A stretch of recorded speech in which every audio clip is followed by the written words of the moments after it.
We are just over 2 days away from NHL free agent frenzy, which means the NHL is likely to see some more buyouts here in the next couple of days. Which players are the most likely candidates to have their contracts bought out, and how will it impact their team's cap space? We'll discuss that coming up next. So welcome back to another video here at Top Shelf Hockey. Now, as I mentioned, we're getting close to NHL free agency, and teams are looking to make changes, sign new players, and to do that, they're going to possibly have to shed some contracts that they're not fond of. Of course, at this point, teams have been trying to make trades. We've seen all kinds of significant trades, including some big contracts that are not so favorable, and we could still possibly see a little bit more of that, but there's obviously some guys that have been unable to be traded, and teams are in desperate need of cap space, so we're bound to see a few more buyouts here, and it's going to likely happen ahead of free agency. We saw Jake Virtanen get bought out in the past 24 hours. We did see a few more before that, like Tony DeAngelo, but there's still a lot of candidates that are out there that have not been bought out as of yet. For example, teams have been waiting to get through this Seattle expansion draft in the hopes that maybe Seattle would take some of these bad deals off their hands.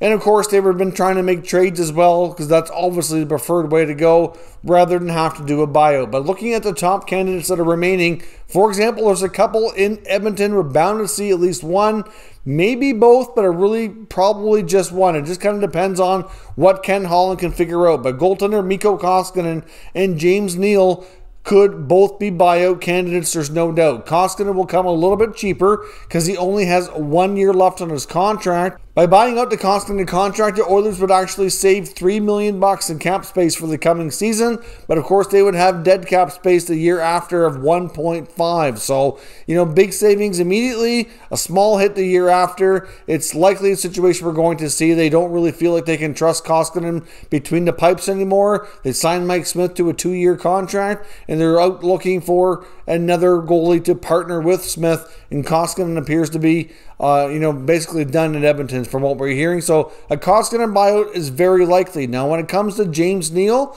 I do think it's a possibility they could do his contract as well, but it's going to be a little bit more of a longer-term commitment, a little bit more expensive, but they do get some pretty good cap relief here in the next few years before the dead cap space issue would become a problem. He has 2 years left at 5.75, so they would actually save $3.8 million over the next 2 years. So that's pretty significant savings. I mean, if you combine that with the $3 million they'd get from Koskinen in the upcoming year, they could open up $6.8 million in salary cap space. Now, of course, next year, like I said, they'd still save 3.8 on Neal, and of course, they'd have a small dead cap hit from the Koskinen contract of 1.5. Now, after those 2 years with James Neal, of course, they'd have 2 additional years tacked on, since it's taken over twice the period of time left on the contract. And they would have dead cap space of $1.9 million. Now, since these guys have different terms, the Koskinen dead cap space would be done before the Neal dead cap space would kick in.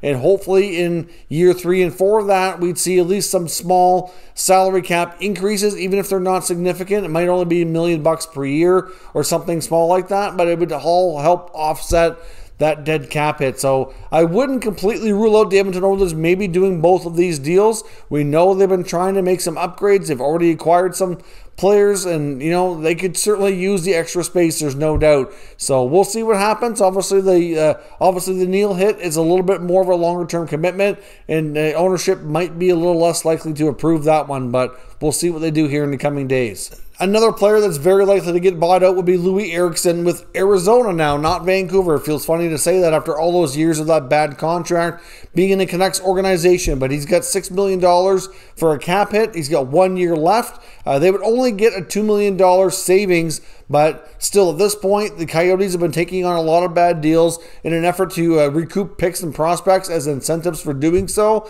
And at this point, they could use all the extra cap space they can get to continue to be able to do that. And of course, they can only have so many of these guys that they've acquired actually be in their lineup. I mean, they have at this point Jay Beagle, Antoine Roussel, Louis Erickson, Andrew Ladd. Can you imagine all of them playing in the opening night lineup for the upcoming season here for Arizona? That would just be a really weird possibly bottom 6 lineup for that team. But we'll see what happens, but I wouldn't be surprised if Erickson is bought out. There's also the possibility that the Coyotes could end up burying a few of these guys in the minors. They'll only get $1 million cap relief instead of the full $2 million on Erickson in a buyout. But any of these guys could end up in that scenario, really, because they're obviously not great contract. Andrew Ladd's contract is structured, though. He likely will not be bought out because of the bonus and salary structure. They would get very little cap savings, so he's likely not going to see that happen. Now, another player we could see as a buyout candidate would be Lightning forward Tyler Johnson. Now, I still think the Lightning are trying to work on a trade for him. Obviously, that's the preferred method. The idea here is that if he is traded, the most likely destination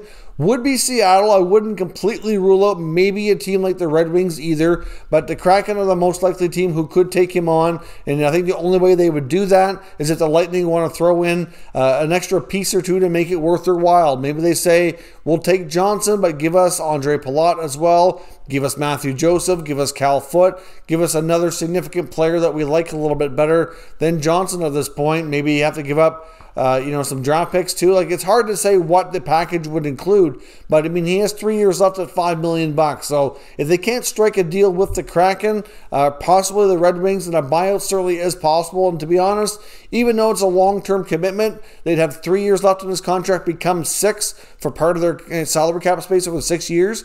But still, the savings actually would be pretty decent. They would have cap savings in the next 3 years of 3.9, 2.1, and 3.7 million per season. So that's all pretty significant when you're in a tight spot here like the Lightning. Then they would have 3 additional years tacked on at $1.55 million each. So again, not all that bad. In 3 years' time, we should start to be seeing at least some small cap increases, so they could probably deal with that dead cap space a little bit better at that time. But like I said, it's not a guarantee this happens. It's a little less likely. They're going to try to work out a trade, but this is a fallback option for them should they not be able to figure something out. But now there's also a possibility we could see a buyout in Vancouver after Virtanen, which could be goaltender Braden Holtby. But I do think they'll be successful in figuring out a trade for the goaltender instead. They're actively working on that. They've been engaging with several teams on a potential deal. They might have to retain a little bit of salary, but it could still come at a smaller cost than doing a buyout. But if all else fails, this is something else that the Canucks do have at their disposal.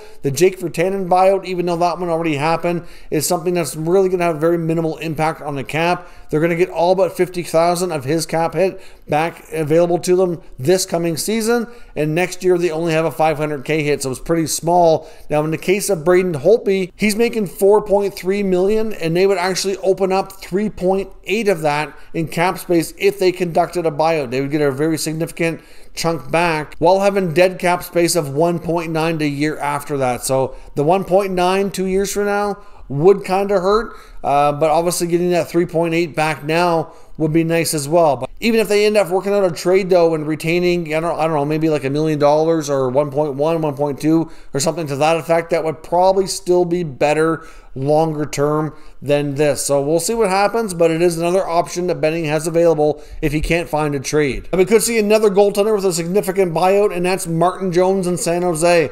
All indications do point to the fact that it sounds like he's done with the Sharks and they really want to move on. And even though this would be somewhat expensive given the 3 years left on his term, it's something that they seem like they're prepared to do. So we'll find out here soon enough that that's indeed the case.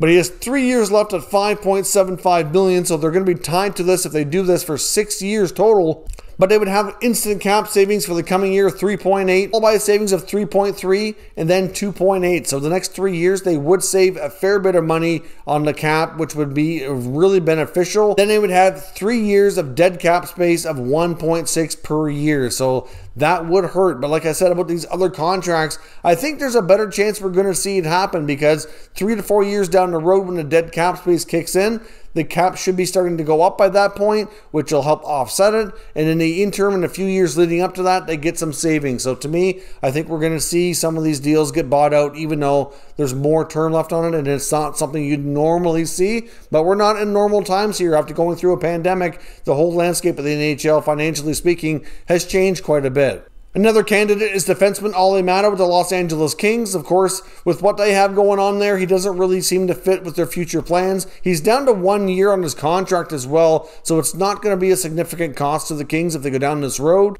He's making $3.3 million for the coming season, and if they do a buyout, they would actually save $2.2 million of that. So that's a pretty significant savings for 1 year. They would then have dead cap space the year after of 1.1. So it's not too bad, really, considering all things. Not 100% given to go down this road, but given where they're at with their blue line, I do think this is a real decent possibility. There are some other candidates out there. For example, looking at Nashville. Nashville has made it perfectly clear that they really want to shake things up and really go down a different path here to kind of starting a rebuild, basically. I mean, we've seen Pekka Rinne end up retiring. They lost Kalle Järnkrok in the expansion draft. They traded Ryan Ellis. They exposed Johansson and Duchene, their top two centers, making $8 million apiece in expansion. Of course, that didn't work out. They didn't lose them, but still, both those players are still expected and rumored to be available for trade. However, their contracts are not overly favorable, so getting a deal done is not going to be an easy task, and it's quite possible that it won't happen. However, if you look at both deals, I think the one that's much more likely to get bought out if they were to explore that would be Ryan Johansson. For starters, he has 4 years left, where Duchene signed after and has 5 years left. So clearly, the Duchene contract's going to be more expensive because it has more term on it. But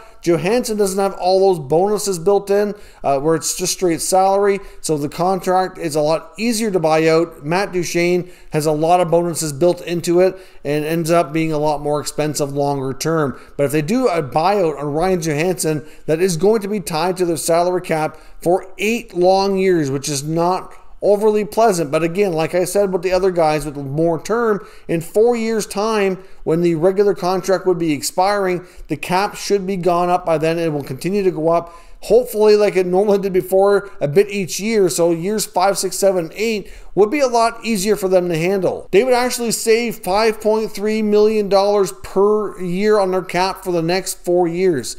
So that would go a long way in opening up some cap space to do other things with. And then the dead cap space for the final 4 years would be $2.6 million. So that kind of hurts, yes. But like I said, we're talking far enough out that things are starting to change with the cap and it's going up. I mean, the Predators do also need to be aware that if Shea Weber is going into retirement, which we don't know, but if he retires, they're going to have a cap recapture penalty, and it's going to be significant. So they might need this extra cap space anyways. But it is more likely, I do believe, that Weber will end up on LTIR. But like we said, we won't really know the full scope of how that's going to work until training camp rolls around. He goes into Montreal's camp, does his physical testing and everything he needs to do, gets checked out by doctors again so they can talk to the league and see if they can get him approved to be on LTIR. Like, there was already reports when the news first broke on Weber that there was already some pushback from the league because of the amount of term he has left on his deal, and obviously because it's one of those contracts that are now not legal to do anymore, that they weren't real crazy about the idea. But at the end of the day, if they've got the medical evidence to back it up, I really don't see how the NHL can decline them to be able to do that. But we'll see. If he ended up saying, you know what, screw it, I'm retiring, Nashville will be in real bad shape, and this extra cap space could come in handy. So I am sure they're probably, at the very least, a little bit slightly on edge to see what happens with Weber. But at the end of the day, regardless if that's going to be a problem for them or not, these guys are making $8 million apiece. They're not really helping move the team forward. And if they can get rid of at least one of these contracts, even though it's a long-term implication, it might be worth it really in the long haul here. So those are my top candidates for buyouts. I want to get this video out before we get too far into Monday here, because obviously, like I said, we're within 48 hours of free agency kicking in, and you know that these teams are going to want to get their buyouts in place ahead of time, because they're going to have to want to have this cap space available to go shopping when free agency kicks in if they want to make these moves. And of course, at the same time, from the players' perspective, it gives them a chance to jump back into free agency unexpectedly when they can still have a chance to get a job elsewhere, find a contract, etc., before these teams end up spending too much money. Now, a lot of these teams can get a second buyout window later on in the offseason once all their RFA business is cleared up, but a lot of that is going to have to wait a little while. So I think we're more likely to see more of these buyouts happen now if they're indeed going to be going down that road. So let me know your thoughts on these players and the buyouts and the cost involved. What do you think we're going to see here? Let me know your thoughts in the comments and we'll discuss further. If you're new to the channel, make sure you subscribe and stick around. We'll keep you up to date with all the latest news and rumors on all 32 NHL teams. Thank you for watching, and I'll catch you next time.